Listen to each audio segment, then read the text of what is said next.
Good evening. I am truly honored to be here with you tonight, and thank you to the Foundation for inviting me, and thank you all for sharing in this moment. We are here in the memory of Sergio Vieira de Mello and the 21 other men and women, most of them UN workers, who died with him in the bombing of the UN headquarters in Baghdad, August 2003. We remember all those who died to acknowledge each valuable life cut short and the families who share, even today, in their sacrifice. We also remember them for the power of the example they set.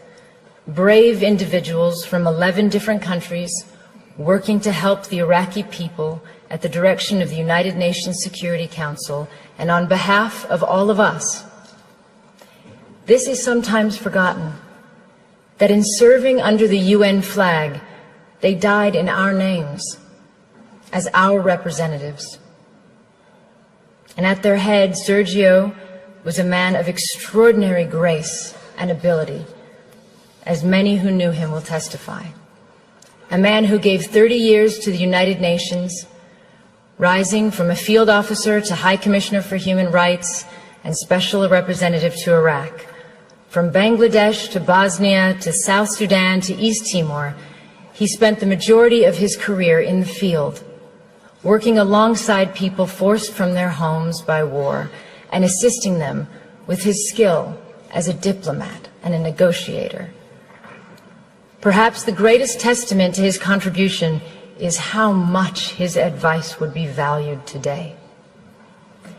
As the Syrian conflict enters its 7th year, as we live through the gravest refugee crisis since the founding of the United Nations, as 20 million people are on the brink of death from starvation in Yemen, Somalia, South Sudan, and Southeast Nigeria, I cannot imagine that there is anyone in the leadership of the United Nations who would not welcome the opportunity to consult Sergio or to send him into the field once more. He is truly missed. It is humbling for me to speak tonight in the presence of members of Sergio's family and his former colleagues. I never knew Sergio, but I have stood before the plaque in the place where he died. I felt profound sadness at the fact that the conflict in Iraq, the source of so much Iraqi suffering to this day, had claimed the lives of men and women whose only intention was to try to improve a desperate situation. But I also saw clearly the value and nobility of a life spent in service to others. My thoughts on Sergio's life and legacy derive from my 16 years with UNHCR, the agency he spent so much of his career serving and representing. But I also speak as a citizen from my country, the United States. I believe all of us who work with the UN preserve this duality. The United Nations is not a country. It is a place where we come together as nations and people to try to resolve our differences and to unite in common action. As a citizen, I find myself looking out on a global environment that seems more troubling and uncertain than any time in my lifetime, and I imagine many of you feel the same. We see nations that played a role, a proud role, in the founding of the International Criminal Court, withdrawing from it on the one hand, and on the other, we see arrest warrants for alleged war crimes issued but not implemented, and other crimes ignored altogether. We see a country like South Sudan, ushered by the international community into independence, and then largely abandoned, not by the UN agencies and NGOs, but effectively abandoned, without the massive support they need to make a success of sovereignty. And we see resolutions and laws on the protection of civilians and the use of chemical weapons, for instance, flouted repeatedly, and in some cases under the cover of Security Council vetoes, as in Syria. Many of these things are not new, but taken together and in the absence of strong international leadership, they are deeply worrying.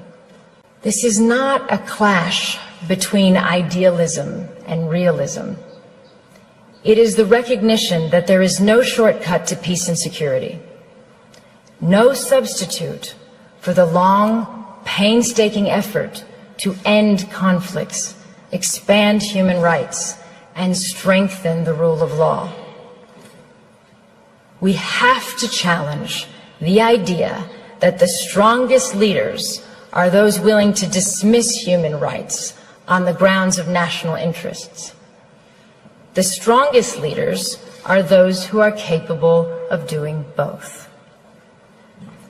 Having strong values and the will to act upon them doesn't weaken our borders or our militaries. It is their essential foundation. And none of this is to say that the UN is perfect, because of course we know it is not.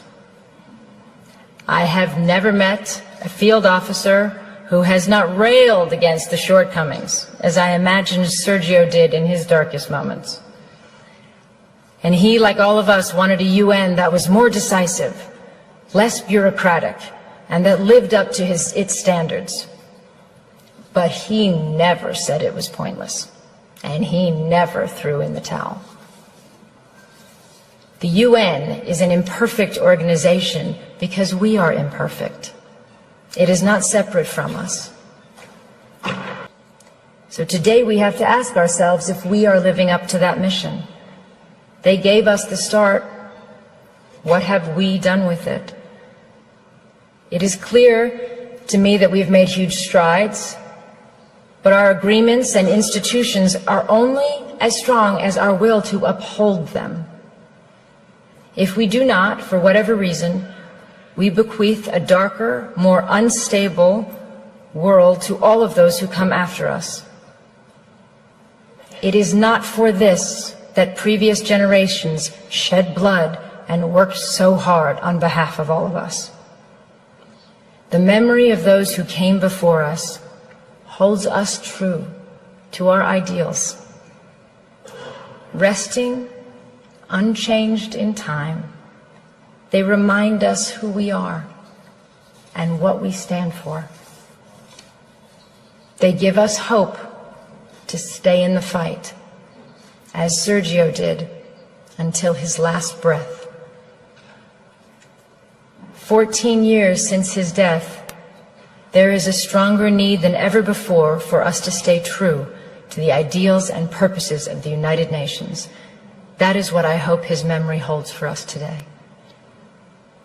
We cannot all be Sergios, but I hope all of us can determine that we shall be a generation that renews its commitment to unite our strength to maintain international peace and security, and to promote social progress and better standards of life and larger freedom. But in the final analysis, if we do not, even if that level of vision eludes us, and we continue to simply manage rather than overcome our generation's challenges, we just have to keep working, determinedly, patiently, and you can be certain that as you do, that you follow the example of one of the UN's finest sons, and that to do even a little of his good, to apply ourselves to the work he left unfinished, in whatever way we can, is a worthy task for all of us. Thank you.